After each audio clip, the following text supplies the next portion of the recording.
Good afternoon friends and welcome back to YouTube channel Indian cricket summer. विश्व cup में एक और मुकाबला यहाँ पे ख़त्म हो चुका है, जहाँ पे इंडिया ने श्रीलंका को एक बार फिर से बहुत ही बड़े मार्जिन से हरा दिया है। 302 रनों से इंडिया ने माफ़ कीजिए श्रीलंका को हरा दिया है।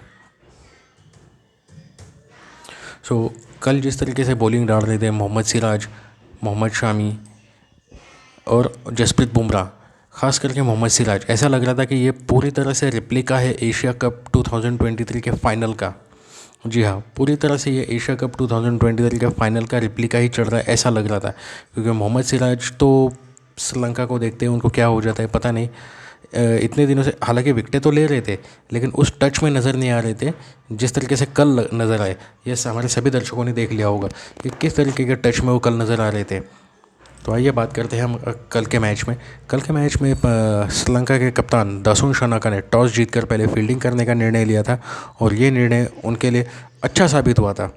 ये मैं नहीं कहूँगा कि बुरा साबित हुआ था। हालांकि इंडिया ने 357 स्कोर लगा लिया था बोर्ड पे, लेकिन फिर भी ये शुरुआत में श्रीलंका के लिए ये स्कोर बहुत ही अच्छा साबित हुआ था, क्योंकि रोहित शर्मा जो कि बहुत ही बढ़िया टच में पहले बॉल पे चौका लगाने के बाद दूसरी बॉल पे मधुशंका की गेंद पे आउट हुए, और उसके बाद पावर प्ले के अंदर ही शुभमन गिल का एक कैच छूटा, विराट कोहली का एक कैच छूटा। अगर वो दोनों कैच अगर नहीं छूट जाते और श्रीलंकन फील्डर्स वो कैच पकड़ने में कामयाब हो जाते तो इंडिया के लिए मुश्किल हो सकती थी एक बड़ा स्कोर खड़ा करने के लिए। लेकिन वो कैचेस छूटे, और कैचेस छूटना मतलब ये बैट्समैन की गलती नहीं है, ये तो फील्डर की गलती है। तो इसमें हम बैट्समैन को भी ब्लेम नहीं कर सकते। बैट्समैन का कैच छूटा, उन्होंने आगे चल के खेला अच्छा, तो ये फील्डर को समझना चाहिए कि हम उन्हें बैट्समैन को चांस दें या ना दें, या इसका आगे क्या प्रॉब्लम्स हो सकती है हमें, ये फील्डर को सोचना चाहिए कैच छोड़ने के बाद। तो आइए देखते हैं इंडिया की बैटिंग। रोहित शर्मा 2 गेंदों में 4 रन 1 चौका उन्होंने लगाया। शुभमन गिल 92 गेंदों में 92 रन 11 चौके और 2 छक्के। ज़रा इस पूरे वर्ल्ड कप में ये उनका सेकंड हाफ सेंचुरी है, लेकिन ये थोड़ा अच्छा लगा इनकी ये बैटिंग इनकी थोड़ी अच्छी लगी। विराट कोहली एज़ यूजुअल ये तो हर मैच में ही बढ़िया परफॉर्मेंस करते, रेयरली कभी कभी फ्लॉप हो जाते हैं, लेकिन हर मैच में उनका बढ़िया परफॉर्मेंस रहता है। उन्होंने अभी तक 94 इस मुकाबले में 94 गेंद में 88 रन बनाए। तीसरे नंबर पर श्रेयस अय्यर। जी हाँ, श्रेयस अय्यर पर पिछले मैच में फ्लॉप होने के बाद बहुत ज़्यादा तनकीद हुई थी सभी की तरफ से। हालांकि हमने उन्हें सपोर्ट किया था कि नहीं श्रेयस अय्यर खेलेगा, और उन्होंने आज खेल के दिखाया। 56 गेंदों में 82 रन बनाए, 3 चौके और 6 छक्के लगे, जिसमें से एक छक्का इस विश्व कप का सबसे लंबा छक्का उन्होंने मारा 106 मीटर्स का। तो भाई इंडियन प्लेयर्स हर बार ही अच्छा परफॉर्मेंस देते हैं। उसके बाद आए राहुल। 19 गेंदों में 21 रन 2 चौके उन्होंने लगे। नहीं खेल रहा है, जब तक हमारे टीम का रिजल्ट अच्छा आ रहा है कोई प्रॉब्लम नहीं है राहुल से भी। सूर्य कुमार यादव 9 गेंदों में 12 रन 2 चौके उन्होंने लगाए। रविंद्र जडेजा 24 गेंदों में 35 रन 1 चौका 1 छक्का उन्होंने लगाए। मोहम्मद शमी 4 गेंदों में 2 रन, और जसप्रीत बुमराह 1 गेंद 1 रन नॉट आउट रहे। श्रीलंका की तरफ से स्टार बॉलर रहे उनके दिलशान मधुशंका। हालांकि उन्होंने ज़्यादा रन्स लीक किए, लेकिन उन्होंने 5 विकेटें भी ली। 10 ओवर में 80 रन 5 विकेट। दुष्मंता चमीरा ये भी अच्छी गेंदबाजी कर रहे थे। 10 ओवर में 2 maiden 71 run 1 wicket. Kasun Rajitha 9 over में 66 रन कोई विकेट नहीं। एंजेलो मैथ्यूज़ 3 ओवर में 11 रन। समझ में आया एंजेलो मैथ्यूज़ को सिर्फ 3 ही ओवर देके उन्होंने क्यों स्टॉप किया। 3 ओवर में 11 रन ही उन्होंने दिए थे, सबसे कम एक ऑन मेरिट था उनका। महेश तीक्षणा 10 ओवर में 67 रन कोई विकेट नहीं, और दुष्यंत हेमंता 8 ओवर में 52 रन कोई विकेट नहीं। अब आइए हम बात कर लेते हैं इंडियन श्रीलंकन बैटिंग के लिए। श्रीलंका की बैटिंग जब शुरू हुई, पहले बॉल से टीम इंडिया ने उन पर दबाव बनाना शुरू किया। पहले भी बॉल पर पतुम निसांका को जसप्रीत बुमराह ने LBW आउट करके उन्हें झटका दे दिया, और उस झटके के बाद श्रीलंका कभी उभर ही नहीं पाई। ये एक बहुत ही बड़ा सेटबैक रहा श्रीलंका के लिए। Pathum Nissanka 0 run 1 ball, Dimuth Karunaratne 0 run 1 ball, दोनों भी ओपनर्स 0 पे आउट हो गए। कुशाल मेंडिस 10 गेंदों में 1 रन। सदीरा समर विक्रमा 4 गेंदों में 0 रन। 24 गेंद में 1 ही रन बनाए चरित असलंका ने। एंजेलो मैथ्यूज़ 25 गेंदों में 12 रन। 0 गेंद पे 1 रन दुष्यंत हेमंता 1 गेंद में 0 रन दुष्यंत हेमंता। महेश तीक्षणा 6 गेंदें खेलकर 0 रन। दुष्मंता चमीरा महेश तीक्षणा ने नॉट आउट 12 रन बनाए। 23 गेंदों में 2 चौके उनके रहे उसमें। कसुन रजिता 17 गेंदों में 14 रन, 2 चौके उनके भी रहे। और दिलशान मधुशंका 6 गेंदों में 5 रन। पूरे इनिंग्स में श्रीलंकन की पूरी टीम की तरफ से सिर्फ 6 ही चौके लगाए गए, छक्का तो कोई भी नहीं लगाया गया। बहुत ही लिथल बॉलिंग रही है टीम इंडिया की तरफ से। अगर इंडियन बॉलिंग की तरफ हम ध्यान दें, इससे पहले हम आपको बता दें कि ये श्रीलंका की टीम में पूरे 5 खिलाड़ी ज़ीरो पे आउट हुए बगैर खाता खोले। 5 खिलाड़ी ज़ीरो पे आउट हुए बगैर खाता खोले, जिसमें से 3 खिलाड़ी तो ऐसे थे जो कि आते ही पहले बॉल पे आउट हुए हैं। जो आते ही पहले बॉल पे आउट होने वाले खिलाड़ी थे पतुम निसांका, डिमुथ करुणारत्ने और दुशान हेमंता। अब आइए बात करते हैं इंडियन बॉलिंग की। तो इंडियन बॉलिंग की तरफ से जसप्रीत बुमराह एज़ यूजुअल बहुत ही बढ़िया शुरुआत दिलाई उन्होंने। 5 ओवर में 1 maiden 8 run 1 wicket. Mohammed Siraj 7 over 2 maiden 16 run 3 wicket. Mohammed Shami 5 over 1 maiden 18 run 5 wicket. Kuldeep Yadav 2 over में 3 रन कोई विकेट नहीं। रविंद्र जडेजा 0.4 ओवर में 4 रन देकर 1 विकेट लिया। मोहम्मद सिराज एज़ यूजुअल श्रीलंका के ऊपर फिर से हावी हो गए। और मोहम्मद शामी तो जब से उन्हें चांस मिला है हार्दिक पांड्या की जगह, तो वो खुद की वर्थ बता ही रहे टीम इंडिया को। तो जब हार्दिक पांड्या वापस आएंगे तो सबसे ज़्यादा ऐसा लग रहा है कि सूर्य कुमार यादव ही टीम से बाहर होंगे, क्योंकि सूर्य कुमार यादव ओडीआई में अभी तक खुद को उस तरीके से एस्टेब्लिश नहीं कर पाए। मोहम्मद शामी का तो आप देख ही रहे कि वो किस तरीके से बॉलिंग कर रहे हैं। बॉलिंग नहीं कर रहे बल्कि अपनी बॉलिंग से आग उगल रहे हैं। और श्रेयस अय्यर तो बहुत ही ज़बरदस्त बैटिंग कर रहे हैं। हालांकि 1-2 मैच उनके फ्लॉप रहे, लेकिन बताना चाहेंगे कि इस मैच में उनके 2 हाफ सेंचुरीज, इस वर्ल्ड कप में उनके 2 हाफ सेंचुरीज़ है। पाकिस्तान के खिलाफ नॉट आउट 53, अगर किसी को याद ना हो तो, और कल के मैच में 82।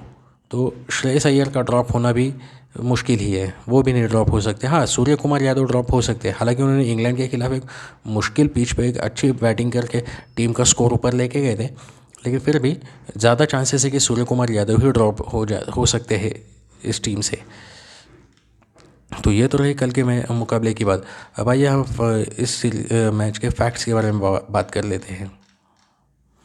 तो सबसे लोएस्ट टोटल्स श्रीलंका के लिए अगर कोई है तो वो है 43 साउथ अफ्रीका के अगेंस्ट पर्ल में उन्होंने बनाए थे 2012 में।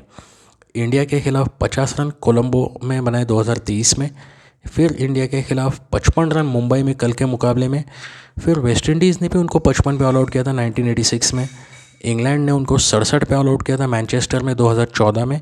और 2023 में इसी साल इंग्लैंड श्रीलंका को 73 पे ऑल आउट किया था इंडिया ने।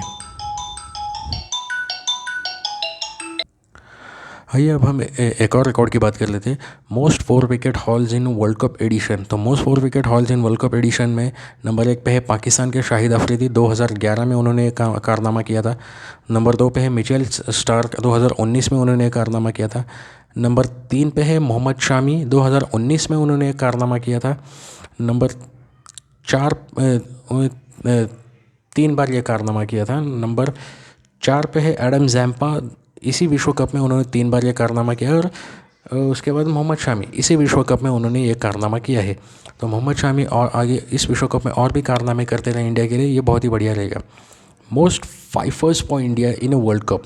तो सबसे ज़्यादा फाइफर लेने वाले खिलाड़ी बन गए कल मोहम्मद शामी। 4 बार उन्होंने 5 विकेटें ली हुई है विश्व कप में, वर्ल्ड कप के हिस्ट्री में। उसके बाद 2 नंबर पे जवागल श्रीनाथ, उन्होंने 3 बार लिया, और हरभजन सिंह ने 3 बार लिया है। Most fifer in ODI world cup. ODI world cup में मोस्ट फाइफर लेने वाले खिलाड़ी, तो नंबर 3 पे है नंबर 1 पे है मिचेल स्टार्क, 3 बार उन्होंने लिया है। और नंबर 2 पे मोहम्मद शामी, उन्होंने भी 3 बार लिया है। अब देखते हैं मोहम्मद शामी उनको बीट कर पाते हैं या नहीं। Lowest total in world cups by a full member team, यानी कि जो फुल मेंबर टीम है आईसीसी की, जिन जो वनडे भी खेलती है, टेस्ट भी खेलती है और T20 भी खेलती है, ऐसे टीमों को फुल मेंबर टीम कहा जाता है। तो उनकी तरफ से सबसे लोएस्ट स्कोर विश्व कप में है, वो देखते हैं। तो अभी तो है श्रीलंका, जो कल के मुकाबले में 55 पे ऑल आउट हो गई थी वानखेड़े में कल वानखेड़े स्टेडियम मुंबई में। दूसरे नंबर पे है बांग्लादेश, 58 पे ऑल आउट हो गई थी वेस्ट इंडीज़ के खिलाफ मीरपुर में। और तीसरे नंबर पे है पाकिस्तान, 74 पे ऑल आउट हो गई थी इंग्लैंड के खिलाफ 1992 में। बिगेस्ट विंस इन ओडियाइज बाय रन्स, रनों के हिसाब से सबसे बिगेस्ट विंस, तो ये नंबर 1 पे है इंडिया, जो श्रीलंका को त्रिवेंद्रम में हराया था 317 रनों से इसी साल 2023 में। फिर 309 रनों से ऑस्ट्रेलिया ने नीदरलैंड को हराया दिल्ली में इसी विश्व कप में। और उसके बाद जिम्बाब्वे ने यूएई को हराया था 304 रनों से इसी साल हरारे में। उसके बाद इंडिया ने श्रीलंका को वानखेड़े स्टेडियम मुंबई में हराया है कल के मुकाबले में 302 रनों से।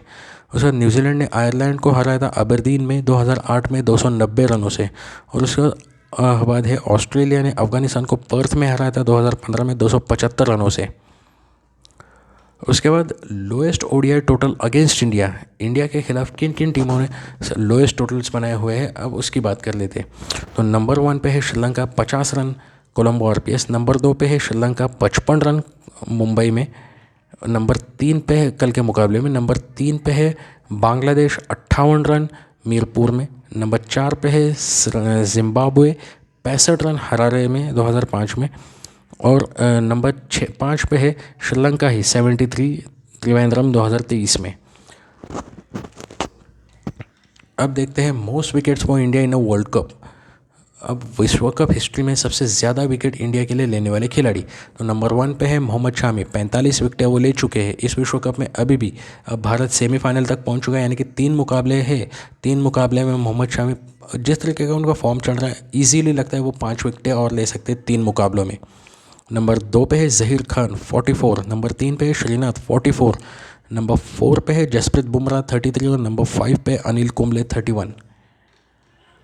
तो ये तो रहा इस मैच के बाद सारे फैक्ट्स। अब आइए एक नज़र डालते हैं पॉइंट्स टेबल पे। तो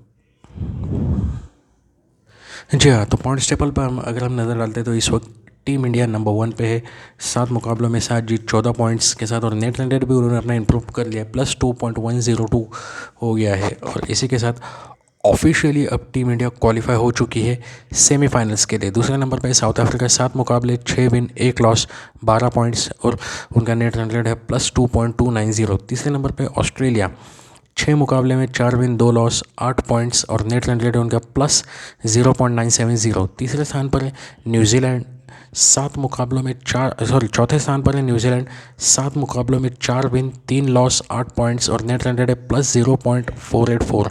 पाँचवें स्थान पर पाकिस्तान 7 मुकाबलों में 3 विन 4 लॉस 6 पॉइंट्स है, और नेट रन रेट उनका -0.024।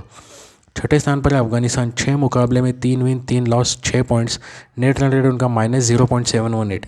सातवें स्थान पर है श्रीलंका 7 मुकाबले में 2 win 5 loss 4 points, net run rate -1.162। उसके बाद नीदरलैंड्स है 8वें स्थान पे 6 मुकाबले में 2 win 4 loss 4 points, net run rate उनका -1.1277 -1.277। और 9वें स्थान पर बांग्लादेश 7 मुकाबले में 1 win 6 loss 2 points, net run rate है -1.446। तो बांग्लादेश तो ऑफिशियली तौर से इस टूर्नामेंट से आउट हो चुकी है, बांग्लादेश अभी इस टूर्नामेंट से आउट हो चुकी है। उसके बाद है